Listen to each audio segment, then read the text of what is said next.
A Silence of Three Parts by Patrick Rufus. It was night again. The Waystone Inn lay in silence, and it was a silence of three parts.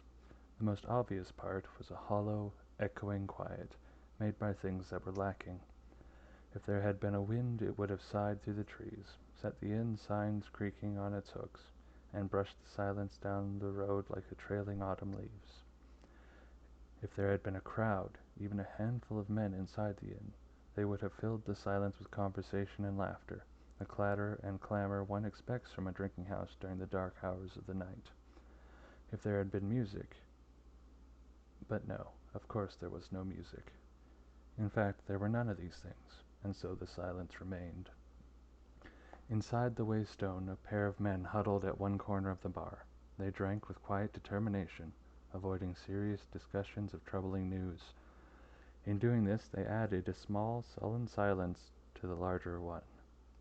It made an ally of sorts, a counterpoint. The third silence was not an easy thing to notice.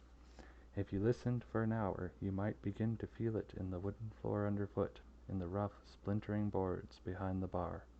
It was in the weight of the black stone hearth that held the heat of a long dead fire.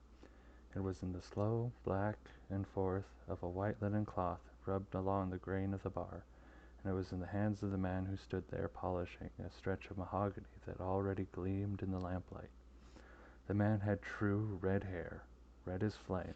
His eyes were dark and distant, and he moved with the subtle certainty that comes from knowing many, many things.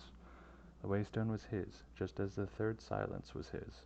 This was appropriate, as it was the greatest silence of the three, wrapping the others inside of itself. It was deep and wide as autumn's ending, and it was heavy as a great river's smooth stone. It was the patient, cut-flower sound of a man who is waiting to die.